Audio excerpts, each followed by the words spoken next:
আজকের পৃথিবীর সবচাইতে আলোচিত এবং ঘটনাবহুল ভূখণ্ডসমূহের অন্যতম হলো সিরিয়া। একজন মুসলমানের কাছে মক্কা এবং মদিনার পরে তৃতীয় সবচেয়ে গুরুত্বপূর্ণ এবং পবিত্রতম ভূখণ্ড হলো সিরিয়া। কারণ রাসূল করিম সাল্লাল্লাহু আলাইহি সাল্লামের বহু তাৎপর্যপূর্ণ ভবিষ্যৎবাণী রয়েছে সিরিয়াকে কেন্দ্র করে।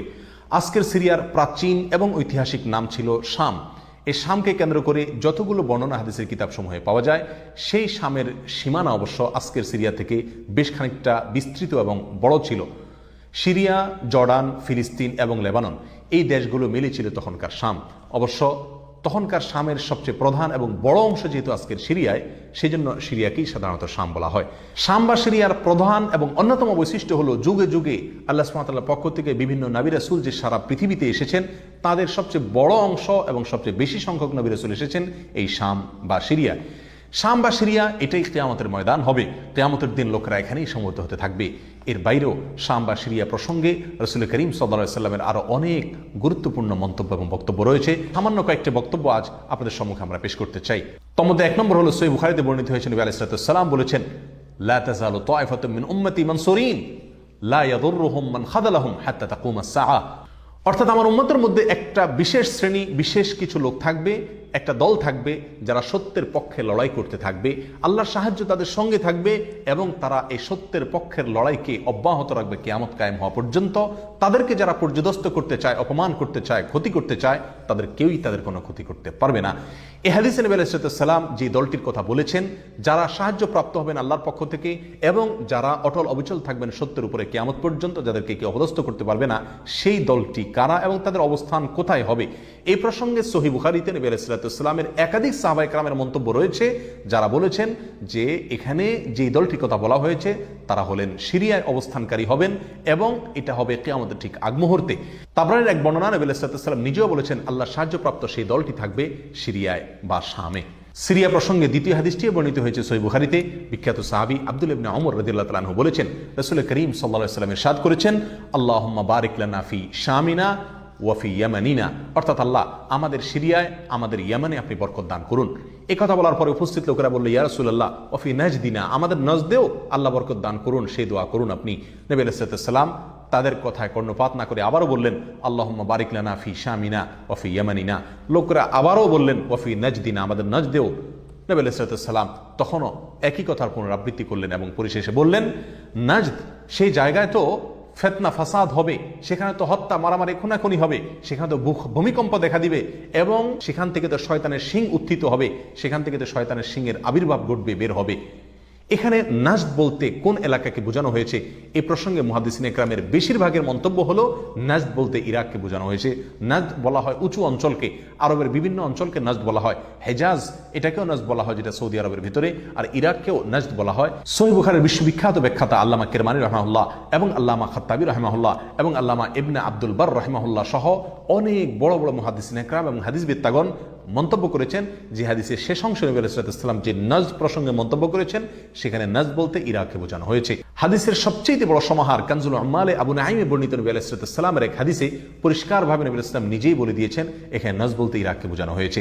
যাই হোক, এই হাদিস থেকে আমরা বুঝতে পারলাম বরকত নবী আলাইহিস সালাম চেয়েছেন আল্লাহর কাছ থেকে এই শাম বা সিরিয়ার জন্য।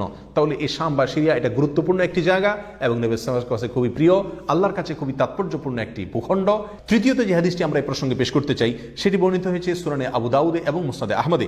নবী আলাইহিস সালাম থেকে বর্ণনা করেছেন আব্দুল্লাহ ইবনে হাওয়ালা রাদিয়াল্লাহু তাআলা আনহু, তিনি বলেন যে রাসূল করিম সাল্লাল্লাহু আলাইহি ওয়াসাল্লাম আমাকে বলেছেন, দেখো যখন তুমি দেখবে যে খেলাফত পবিত্র ভূমিতে অবতরণ করেছে, নেমেছে, এসেছে, প্রতিষ্ঠিত হয়েছে, তখন তুমি ধরে নিবে যে কিয়ামত খুবই সন্নিকটে এসে গেছে। এ হাদিসে নবী আলাইহিস সালাম পবিত্র ভূমিতে যে খেলাফত অবতরণ করলে কিয়ামত নিকটবর্তী এটা বোঝা যাবে বলেছেন। এখানে পবিত্র ভূমি বলতে তিনি কি বুঝিয়েছেন, এই ব্যাখ্যা প্রসঙ্গে প্রায় সকল মুহাদ্দিসিন ইকরামের অভিমত হলো নবী আলাইহিস সালাম এখানে সিরিয়াকে বুঝিয়েছেন। আগে এবং পরের আলোচনাকে পর্যালোচনা করলে সেটাই পরিষ্কার হয়ে যায়। সিরিয়া প্রসঙ্গে চতুর্থ যে হাদিসটি আমরা পেশ করতে চাই, সেটি সুনান তিরমিজিতে বর্ণিত হয়েছে। সেই হাদিস থেকে বোঝা যায় নবী আলাইহিস সালাম সিরিয়াকে গোটা মুসলিম বিশ্বের জন্য হৃৎপিণ্ড হিসেবে অভিহিত করেছেন, মন্তব্য করেছেন। তিনি বলেছেন, সিরিয়ার লোকেরা যখন খারাপ হয়ে যাবে, মন্দ এবং খারাপ দিক যখন সিরিয়ার লোকদেরকে গ্রাস করবে, ছেয়ে যাবে, তখন তোমরা ধরে নিবে পৃথিবীর কোনো জায়গায় আর কোনো ভূখণ্ডে মুসলমানদের মধ্যে আর কোনো কল্যাণ অবশিষ্ট নেই।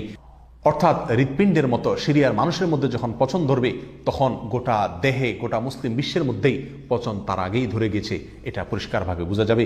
এ হাদিস থেকেও সিরিয়া অত্যন্ত গুরুত্বপূর্ণ ভূখণ্ড, সেটা পরিষ্কারভাবে আমরা বুঝতে পারি। সিরিয়া প্রসঙ্গে 5 নম্বর হাদিসটি বর্ণনা করেছেন আবু হুরায়রা রাদিয়াল্লাহু তাআলা আনহু, আর এটি বর্ণিত হয়েছে সুনান ইবনে মাজাহ। নবী আলাইহিস সালাম বলেছেন, একটা সময় আসবে যখন গোটা বিশ্বে বড় বড় যুদ্ধ বিগ্রহ সংগঠিত হবে, বিশ্বজুড়ে যখন বড় বড় যুদ্ধ দেখা দিবে, তখন মাওয়ালিদের অর্থাৎ নওমুসলিমদের একটি দল আল্লাহর পক্ষে, সত্যের পক্ষে, আল্লাহর দ্বীনের জন্য লড়াই করতে থাকবে এবং তখনকার আধুনিক যত অস্ত্রশস্ত্র এগুলিতে তারা সজ্জিত থাকবেন এবং সত্যের পক্ষে লড়াই করতে থাকবেন। তাহলে চরম সংকটময় পরিস্থিতিতে আল্লাহ সুবহানাহু ওয়া তাআলার একটা বিশেষ সাহায্য এবং অনুগ্রহ আমরা দেখতে পাচ্ছি, আর সেটা অবতীর্ণ হবে, সেটা নাজিল হবে এই সিরিয়ার দামেস্ক নামক শহরে। নাম্বার 6, সিরিয়া প্রসঙ্গে নবী আলাইহিস সালামের আরেকটি তাৎপর্যপূর্ণ ভবিষ্যদ্বাণী রয়েছে, যেটি বর্ণিত হয়েছে সহিহ মুসলিমে। বর্ণনা করেছেন সাহাবী নওয়াস ইবনে সুমাআন রাদিয়াল্লাহু তাআলা আনহু। তিনি বলেছেন, নবী আলাইহিস সালাম একবার দাজ্জাল প্রসঙ্গে দীর্ঘ এবং বিশদ আলোচনা করলেন।